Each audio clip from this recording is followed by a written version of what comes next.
क्या आपने कभी सोचा है कि हमारे पास हर दिन केवल 1440 मिनट ही होते हैं। चलिए एक कहानी के जरिए इसे समझते हैं। दो दोस्त हैं, आप और हम। मैं एक कॉलेज का छात्र हूँ। मैं इस कदर आलसी हूँ कि हर सुबह अलार्म बजते ही उठने की बजाय फिर से सो जाता हूँ। मैं दिन भर मोबाइल में गेम्स और रील्स में लगा रहता हूँ, अपनी पढ़ाई की तरफ ध्यान नहीं दे पाता और शाम होते होते मुझे यह एहसास होने लगता है कि मैंने आज का दिन भी गंवा दिया है। और वहीं आप सुबह उठते ही आप अपने पूरे दिन की योजना बना लेते हैं। आप तय करते हैं कि आज के सबसे महत्वपूर्ण 3 काम कौन से हैं और उसी पर फोकस करते हैं। अंत में आप सफलता की सीढ़ियाँ चढ़ते हैं, जबकि मुझे पछतावे का सामना करना पड़ता है। अब सोचिए, अगर मैं भी आपके तरह हर सुबह उठकर अपने दिन के 3 सबसे ज़रूरी काम तय कर लेता तो शायद आज मुझे भी इतना दुख नहीं होता। अब सवाल ये है, क्या सफलता पाने के लिए सुबह 4 बजे उठना ज़रूरी है? बिल्कुल नहीं। सुबह जल्दी उठना और दिन भर काम में डूबे रहना आपको थका सकता है। मोटिवेशन मिलते ही आप शुरुआत तो करते हैं, लेकिन जैसे जैसे वो ख़त्म होती है काम करना और भी मुश्किल हो जाता है। सुबह जल्दी उठ जाना ही काफ़ी नहीं है। असली टाइम मैनेजमेंट का मतलब है अपने समय को सही तरीके से बैलेंस करना। विद्वानों ने रिसर्च के बाद कुछ ऐसे टाइम मैनेजमेंट टेक्निक्स बनाए हैं जिन्हें अपनाकर आप न सिर्फ अपनी प्रोडक्टिविटी बढ़ा सकते हैं बल्कि जीवन में संतुलन और ग्रोथ भी ला सकते हैं। हम बात करेंगे उन 5 बेहतरीन टाइम मैनेजमेंट टेक्निक्स की जिसे दुनिया का लगभग हर सफल इंसान अपने टाइम को मैनेज करने के लिए यूज़ करता है। और अंत में कुछ ऐसे प्रोडक्टिव ऐप्स के बारे में भी चर्चा करेंगे जो आपको आपके हर मिनट को बेहतरीन तरीके से मैनेज करने में मदद करेंगे।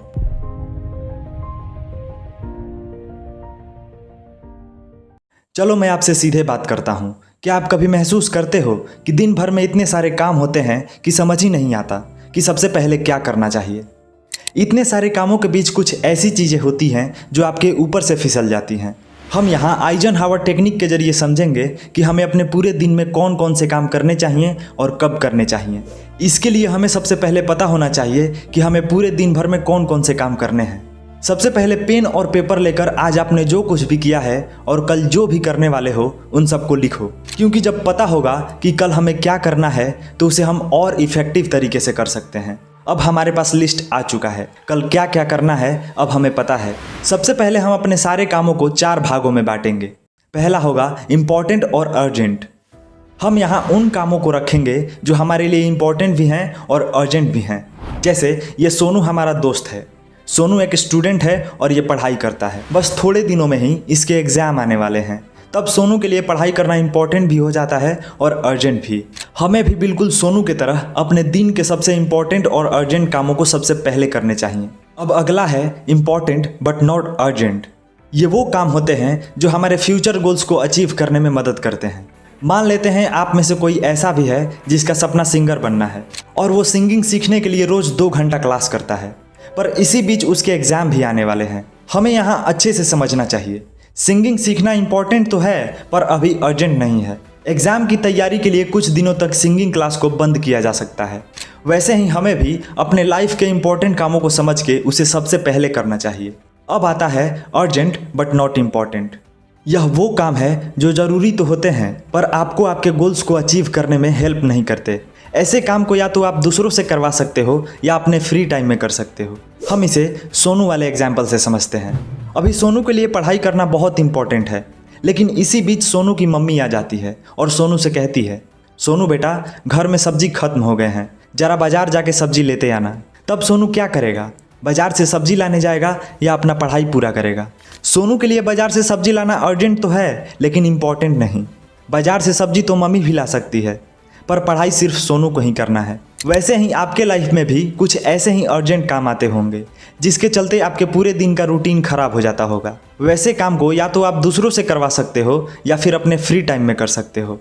अब अंत में आता है नॉट इम्पॉर्टेंट और नॉट अर्जेंट। इसमें आप अपने उन कामों को रख सकते हो जो आपके लिए काम नहीं बल्कि समय की बर्बादी हो, जैसे बिना मतलब के सोशल मीडिया स्क्रॉल करते रहना या फिर टीवी देखते रहना।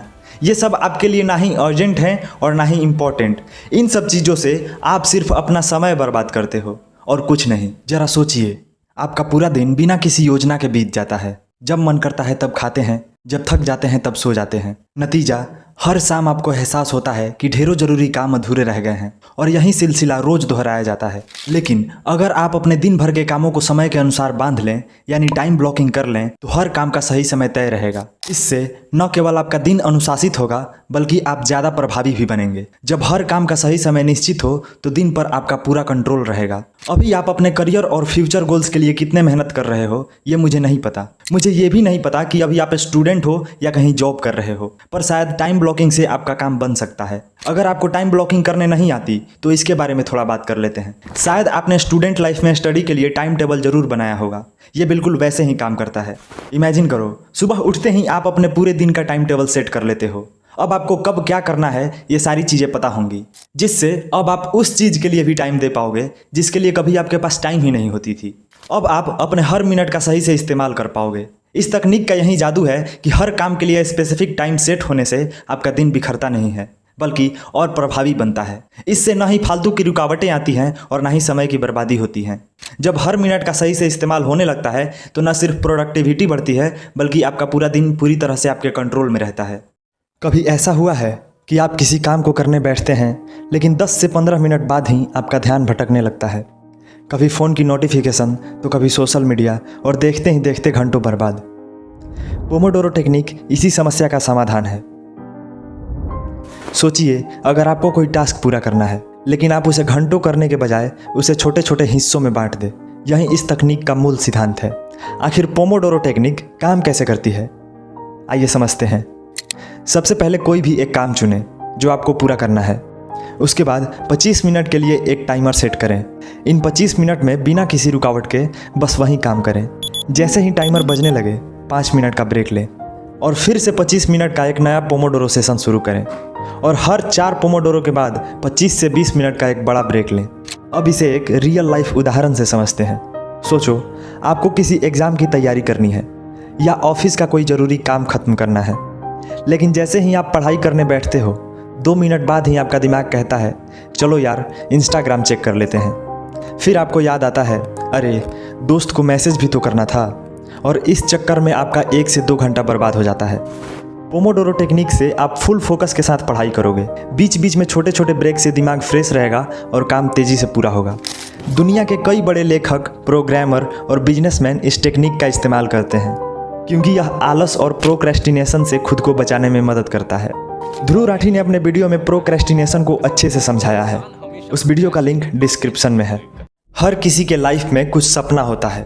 किसी को सरकारी नौकरी चाहिए तो किसी को बिजनेस करनी है, किसी को फिल्मों में हीरो बनना है तो किसी को बस पैसे कमाने हैं। हम सभी बड़े बड़े सपने तो देख लेते हैं कि मेरे पास बड़ी गाड़ी होगी, एक बड़ा सा घर होगा, या फिर मैं बिजनेस करूंगा और खुद की बड़ी कंपनी बनाऊंगा। लेकिन अगर लाइफ में ग्रोथ की बात करें तो हम कुछ सालों के बाद भी वहीं के वहीं रह जाते हैं। सपना पूरा होगा या नहीं यह तो छोड़ो, सपने को पूरा करने के लिए एक बेसिक सा स्टेप्स भी नहीं ले पाते। सिर्फ सपने देखने से कुछ नहीं होता, उसे पूरा करने के लिए लाइफ में एक गोल बनाना पड़ता है, और उस गोल को अचीव करने के लिए छोटे छोटे टारगेट सेट करने पड़ते हैं। और इसके लिए सबसे कारगर तरीका है स्मार्ट गोल्स। यहाँ स्मार्ट का मतलब वह नहीं जो आप सोच रहे हैं, यह स्मार्ट कुछ और ही डिफाइन करता है। आइए समझते हैं। स्पेसिफिक। अगर आपका गोल ही क्लियर नहीं है तो उसे पूरा करना काफ़ी कॉम्प्लिकेटेड हो सकता है। जैसे मुझे फिट होना है, ये कहने से कुछ नहीं होगा, बल्कि अगले 3 महीने में अपना 5 किलो वजन कम करना है, यह कहना ज़्यादा असरदार होगा। मेजरेबल। आपका लक्ष्य मापने योग्य होना चाहिए, जिससे आप अपने प्रोग्रेस को ट्रैक कर पाओ। जैसे आपको अगले 3 महीने में 5 किलो वजन कम करना है और आप हर रोज़ 30 मिनट तक एक्सरसाइज कर रहे हो, तो इसे मापा जा सकता है। अचीवेबल। लक्ष्य ऐसा होना चाहिए जो तुम्हारे क्षमताओं के भीतर हो, जिसे तुम पूरा कर पाओ। अगर आपने अपनी लाइफ में कभी दौड़ा ही नहीं है और आपने अपना टारगेट सेट कर लिया है कि नहीं मुझे तो मैराथन ही जीतना है, और आप सीधे जाकर मैराथन में कूद जाते हो, तो क्या आप जीत पाओगे? मेरी नज़र में ऐसा करना बेवकूफ़ी होगा दोस्तों। पहले छोटे छोटे स्टेप लो, जैसे मैं हर दिन 2 किलोमीटर दौड़ूंगा, तब जाकर शायद मैं एक दिन मैराथन भी भाग पाऊँ। रिलेवेंट। आपका लक्ष्य आपकी ज़रूरत और भविष्य की प्लानिंग से जुड़ा होना चाहिए। अगर आपका सपना बिजनेस करना है तो आप हर दिन 1 घंटा बिजनेस सीखने पर लगा सकते हो। ये आपके लिए एक रिलेवेंट गोल हो सकता है। Time bound. मेरा मानना है दोस्तों, हर काम की एक समय सीमा होनी ही चाहिए। क्या है कि हमें काम टालने में बहुत मज़ा आता है। लाइफ में कितना भी इम्पोर्टेंट काम हो, हम उसे टालते ही रहते हैं। नहीं यार, आज मूड नहीं है, इसे कल करते हैं। और फिर ना जाने ऐसे कितने कल आते हैं और चले जाते हैं। इसलिए यह जरूरी हो जाता है कि हम अपने टारगेट्स के लिए एक डेडलाइन सेट करके रखें। Setting smart goals can be the best decision of your life. इस स्मार्ट टेक्निक से हम अपने गोल्स को स्मार्ट तरीके से अचीव कर सकते हैं। लेकिन उसके पहले हमें अपने जीवन में ना कहना सीखना होगा। क्या आप भी हर किसी को हाँ कहते कहते आप अपने काम, अपनी प्रायोरिटी से दूर हो जाते हैं? सोचिए, आपका एक दोस्त अचानक बाहर घूमने के लिए बुलाता है, या ऑफिस में कोई आपकी मदद मांगता है। हर बार हाँ कहने पर आप अपने ही इंपॉर्टेंट कामों को टाल देते हैं और धीरे धीरे आप खुद के सपनों से दूर होते चले जाते हैं। हमें यहाँ इंपॉर्टेंस ऑफ नो को समझना होगा। हमें लगता है कि अरे यार, ना कहूँगा तो उसे बुरा लग जाएगा, कहीं हमारी दोस्ती ना खराब हो जाए। लेकिन रुको, आखिर कब तक दूसरों के पीछे अपने समय को बर्बाद करोगे? कब तक जिंदगी में धक्के खाते रहोगे? उठो मेरे शेर, उठो और ये सारे टेक्निक्स अपने लाइफ में अप्लाई करो। तुम्हें खुद ब खुद इम्प्रूवमेंट नज़र आने लगेगी। अगर मेरी वजह से तुम में से किसी एक की भी लाइफ बदलती है, वही मेरे लिए सबसे बड़ी कमाई होगी। और ज़िंदगी में ना कहना सीखो। जैसा कि मैंने शुरू में कहा था, मैं आप लोगों के लिए यहाँ एक ऐप सजेस्ट करना चाहूँगा दोस्तों। ये है नोशन ऐप। इसमें आप अच्छे से अपने टाइम को मैनेज कर पाओगे। इसे कैसे यूज करना है, इस चीज़ को निकोलस क्रिस्टल ने बड़े डिटेल में समझाया है। मैंने इस ऐप और वीडियो दोनों का लिंक डिस्क्रिप्शन में डाल दिया है। आप इस ऐप को वहाँ से डाउनलोड कर सकते हो और इसे कैसे यूज़ करना है ये भी सीख सकते हो। बधाई हो, आज हमने सीख लिया है कि कैसे हम अपनी व्यस्त ज़िंदगी में भी समय को सही तरीके से मैनेज करके अपने सपनों की ओर उड़ान भर सकते हैं। सफलता सिर्फ कड़ी मेहनत से नहीं मिलती है दोस्तों। एक प्रॉपर प्लानिंग, टाइम मैनेजमेंट और फिर उस प्लान पर की गई मेहनत भी आपको सफलता की ऊंचाइयों पर ले जा सकती है। अब मैं चाहता हूं दोस्तों, आप अपने दिन का पूरा कंट्रोल अपने हाथ में लेकर अपनी प्रायोरिटीज़ पर फोकस करें और आज ही अपना गोल सेट करें। अपने कीमती समय का सम्मान करें और सफलता की ओर कदम बढ़ाएं। और अंत में, आपकी ज़िंदगी बदलने की ताकत सिर्फ आपके ही अंदर है। आप अपनी ज़िंदगी संवारना चाहते हो या बस गुजारना चाहते हो, अब ये आपके ऊपर है।